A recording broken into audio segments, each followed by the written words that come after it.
اور میں تڑپ کے رویا اور پھر میری سسکیاں بند گئیں. تو مجھے کہنے لگی آپ کو کیا ہوا؟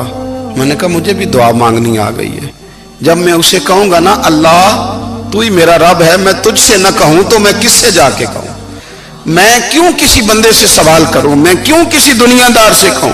میں تیرے بندوں کا، نیک بندوں کا وسیلہ لے کے، تیرے محبوب کی غلامی لے کے تیری بارگاہ میں آیا، تجھ سے نہ مانگوں تو کس سے مانگوں؟ سمجھ آ گئی ہے. جب میں اس رنگ میں مانگوں گا تو پھر رب میرے اوپر بڑا ہی فضل فرمائے گا، وہ میرے اوپر بڑی رحمت کرے گا، وہ میرے لیے آسانیاں کرے گا. عزیز دوستو، ہم اس طرح کرنے لگ گئے ہیں کہ ہم نے نا اپنے تعلقات پر اعتماد کرنا شروع کر دیا ہے. میرے تعلقات بہت ہیں. ہم نے اپنی دولت پر اعتماد کرنا شروع کر دیا ہے. میرے پاس دولت بہت ہے.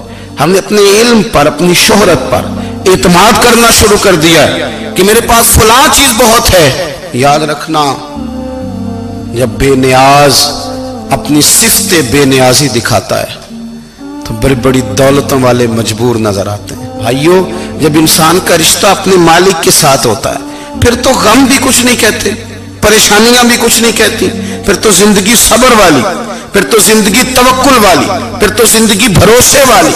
پھر انسان اپنے آپ کو رسوا نہیں کرتا. دنیا داروں سے امیدیں اس کی ختم ہو جاتی، امیدیں اللہ رسول سے لگا لیتا، مضبوط ہو جاتا ہے، مضبوط، طاقتور ہو جاتا ہے، خوددار ہو جاتا ہے، باوقار، باعزت ہو جاتا ہے. حضرت بہلول دانا رحمت اللہ علیہ بیٹھے تھے تو ہارون رشید حج کر کے آ رہا تھا. تو رستے میں حضرت شیخ سے ملاقات ہو گئی تو السلام علیکم کے بعد کہنے لگا حضور کوئی حکم ہو تو بتائیے گا. تو حضرت بہلول دانا فرمانے لگے تیرا رب کون ہے؟ اس نے کہا اللہ. تو فرمایا میرا کون ہے؟ کہا اللہ. فرمانے لگے تو بڑا ہی بیوقوف ہے، کیا تو یہ سمجھتا ہے کہ رب ہارون رشید کو تو دے گا اور بہلول دانا کو بھول جائے گا؟ تیرا بھی وہی رب ہے، میرا بھی وہی رب ہے. اس نے اگر تجھے دے کے آزمایا ہے تو ہو سکتا ہے مجھے نہ دے کے آزما رہا ہو. جب اس کی حکمت کے تقاضے ہوں گے تو عطا کرے گا اور دے گا. تو جا اپنا کام کر. بھائی، اپنی روحانی زندگی، اپنی عبادات، اپنے وظائف، اپنے روزمرہ کے معاملات، اپنی دعائیں، اپنا استغفار. دیکھو کوئی مشکل کام تو نہیں 2 رکوع ہیں سورہ واقعہ کہ اگر رات کو پڑھ لی جائے تو. میں کس طرح یہ بات بیان کروں کہ تعویذ بانٹنا آسان ہے اور وظیفہ بتانا مشکل ہے. سارا دن تعویذ بانٹیں تو لوگ لینے کو تیار ہیں، اور اگر آپ وظیفہ بتائیں تو کہتے ہیں تو مشکل کام ہے. او خدا کے بندے، اگر آپ کا تعلق قرآن پاک کے ساتھ مضبوط ہو، قرآن پاک کے ساتھ اگر آپ کا رشتہ ہو، لوگ سفارشیں ڈھونڈتے ہیں نا دنیا میں، کوئی تعلق مل جائے تو میرا کام ہو جائے. دنیا میں اتنا مشکل معاملہ ہے، آخرت میں مجھے بتائیے گا کتنا مشکل معاملہ ہوگا. میرے نبی پاک صلی اللہ تعالی علیہ وسلم نے فرمایا جو لوگ سورہ ملک پڑھا کرتے تھے نا، سورہ ملک، یہ سورت ملک قیامت میں ان کی سفارش کرے گی اور اس طرح کرے گی کہ کہے گی اے اللہ یہاں اس بندے کو جنت میں داخل کر دے یا مجھے قرآن پاک سے علیحدہ کر دے. تو رب فرمائے گا جا اس کا دامن تھام کے اسے جنت تک پہنچایا. آپ بات کو سمجھیں، جب آپ کے تعلقات اپنے معاملات کے ساتھ مضبوط ہوں گے، یہ نبی کریم نے وعدہ کیا ہے کہ تو سورت واقعہ پڑھ تیرے گھر میں فاقہ نہیں آئے گا. حضرت عبداللہ ابن مسعود رضی اللہ تعالیٰ عنہ بیمار تھے تو حضرت عثمان غنی رضی اللہ تعالیٰ عنہ تیمارداری کے لیے تشریف لے گئے اور جا کر کے کہا کہ آپ بڑے بیمار ہیں، آپ کی بیٹیاں زیادہ ہیں، میں چاہتا ہوں کہ خزانے میں سے کچھ مدد کروں. تو سیدنا عبداللہ ابن مسعود رضی اللہ تعالیٰ عنہ اٹھ کے بیٹھ گئے اور کہنے لگے امیر المومنین، اللہ آپ کو میری طرف سے، میری بیٹیوں کی طرف سے بہتر صلہ دے. میری بیٹیوں کو کسی خزانے کی ضرورت نہیں، میں نے انہیں خزانہ دے دیا ہے. کہا جناب آپ نے کون سا خزانہ دیا ہے، میں آپ کے مالی معاملات کو جانتا ہوں. تو فرمانے لگے امیر المومنین، میرے نبی کریم نے فرمایا ہے جو سورت واقعہ پڑھے اسے کبھی فاقہ نہیں آتا. میں نے بیٹیوں کو یاد کرا دی ہے، یہ خزانہ میں نے انہیں دے دیا ہے. وہ سارے والدین سنیں جو بیٹیوں کے لیے پریشان رہتے. حضرت عبداللہ ابن مسعود نصیحت کر رہے ہیں، فرمانے لگے میں نے سورت واقعہ یاد بھی کرا دی ہے، پڑھنے کی عادت بھی ڈال دی ہے. حضور نے فرمایا ہے جو سورت واقعہ پڑھے اسے فاقہ نہیں آتا. کہنے لگے چاند تو اپنی جگہ چھوڑ سکتا ہے، سورج گر سکتا ہے، تارے ٹوٹ سکتے ہیں، پر مدینے والے رسول کی بات غلط نہیں ہو سکتی. حضور نے فرمایا فاقہ نہیں آئے گا تو انشاءاللہ کبھی بھی نہیں آئے گا. کرنے کا کام یہ ہے کہ ہم اپنے معاملات، اپنی عبادات، اپنی دعائیں کبھی 10 منٹ عادت ہو جائے نا دعا مانگنے کی علیحدہ سے رات کو. حضور نے فرمایا جو فرض نماز کے بعد دعا مانگے اللہ اس کی قبول کر لیتا ہے. نبی پاک صلی اللہ تعالی علیہ وسلم نے فرمایا اللہ مسافر کی دعا قبول فرماتا ہے. حضور نے فرمایا اللہ مظلوم کی دعا قبول فرماتا ہے. حضور نے فرمایا بیمار سے دعا کراؤ اللہ اس کی دعا قبول فرماتا ہے. میرے نبی پاک نے فرمایا ماں باپ جب بھی اولاد کے لیے ہاتھ اٹھائیں، ویسے تے بلے شاہ تو آسمانی اڑ دیا ہی پھڑ دیں، جڑا گھر بیٹھا انہوں بڑھیا ہی نہیں.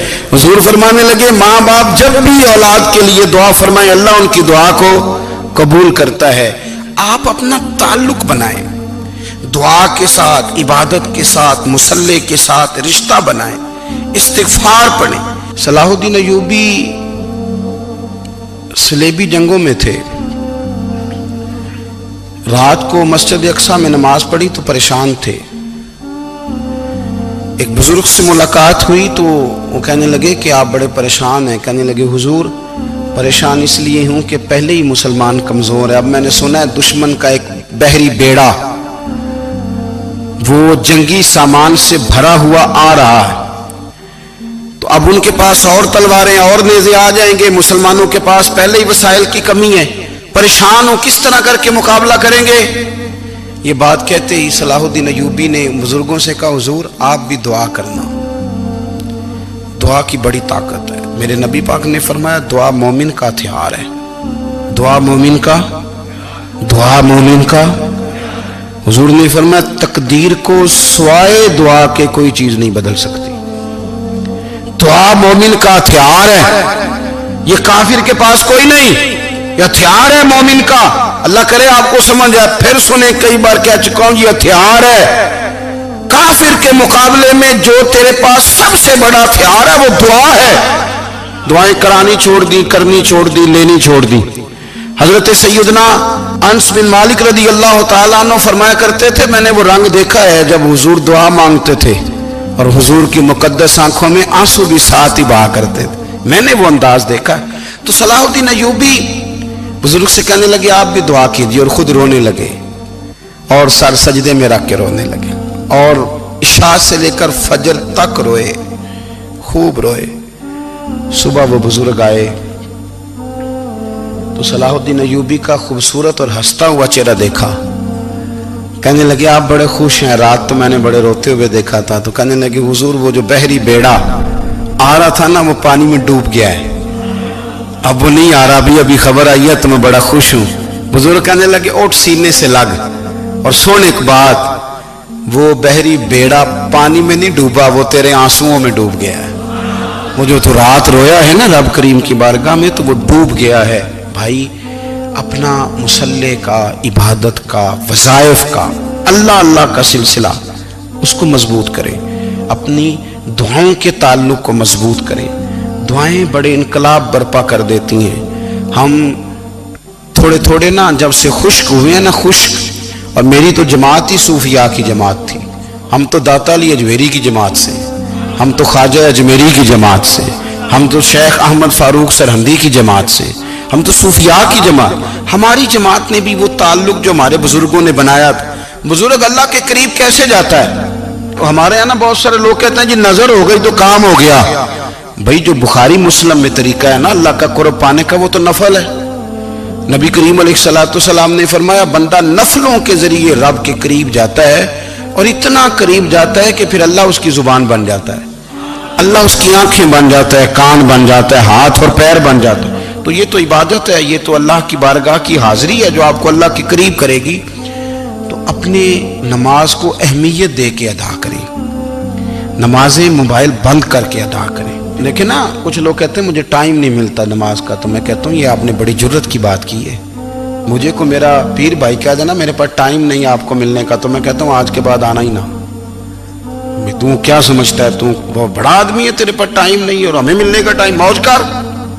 تو آپ نے اللہ رسول کو کہہ دیا ٹائم نہیں. اور عجیب فلسفہ ہے نا، کہا جائے نماز پڑھنے آؤ تو کہتے ہیں کپڑے ٹھیک نہیں، اور کہا جائے کہ آؤ ذرا دعوت پہ چلیں تو کہتے ہیں 1 منٹ ٹھہر میں کپڑے بدل کے آیا. نماز کے لیے کہا تو کہتا ٹھیک نہیں، دعوت کے لیے کہا تو کہتا میں ذرا تیاری کر لوں، یوں جانا مناسب نہیں، یہ معاملہ ٹھیک نہیں۔ رب تو فرماتا ہے کہ جب تو مسجد میں آ تو زینت اختیار کر کے آ، خوب ذوق سے دعا مانگے، خوب شوق سے نماز پڑھیں، خوب استغفار کا مزاج بنائیں۔ آپ لوگوں کے بیچ رہ کے سکھ حاصل کرنا چاہتے ہیں، لیکن آپ کو پتہ ہے کئی مہینے غار حرا میں رہنا بھی مدینے والے محبوب کا طریقہ ہے۔ ہر سال اعتکاف بیٹھنا الگ سے، یہ بھی حضور کا طریقہ ہے۔ مسجد نبوی کے اندر دروازہ کھلتا تھا نبی کریم کا، پر گھر کے اندر نفل پڑے نبی پاک، اور حضور فرماتے ہیں کچھ نفل نماز گھر میں بھی پڑھا کرو، گھر کو قبرستان نہ بناؤ۔ ہمارا گھر اللہ کے ذکر سے آباد ہوگا اگر ہم نماز پڑھیں گے نا۔ میں جب سنت پڑھنے کے لیے گھر میں کھڑا ہوتا ہوں تو میرا جو 2.5-3 سال کا بیٹا ہے نا، وہ بھی میرے ساتھ نماز پڑھنی شروع کر دو، اسے پتہ کوئی نہیں نماز کیا ہوتی ہے، لیکن وہ بھی نا سجدہ نہ بھی کرنا ہے تو ساتھ لیٹ ضرور جاتا ہے۔ پتہ چلا بچے لیکچر دینے سے نماز نہیں پڑھتے، نماز شروع کر دیں تو بچے بھی شروع کر دیتے ہیں۔ ہم جب پریشان ہوتے ہیں تو لیکچر دیتے ہیں، تو لیکچر تو باہر شاید چل جائے، گھر میں کیسے چلے گا؟ گھر میں تو عمل چلے گا۔ تو میرے عزیز، آج کے اس روحانی اجتماع میں ہمارے دوستوں نے جو محنت کی، ہم نے بار بار اپنی نیت سے پوچھا خدا ہمیں معاف کرے اگر کوئی ذاتی شہرت ہے، کوئی ہمارے ذاتی مفادات ہیں، رب ہمیں ہدایت دے۔ ہماری یہ خواہش تھی کہ روحانی اجتماع ہمیں تھوڑا سا اللہ اور اس کے رسول کے جانب مائل کرے، کچھ ہمارا رشتہ مصلی کے ساتھ مضبوط کرے۔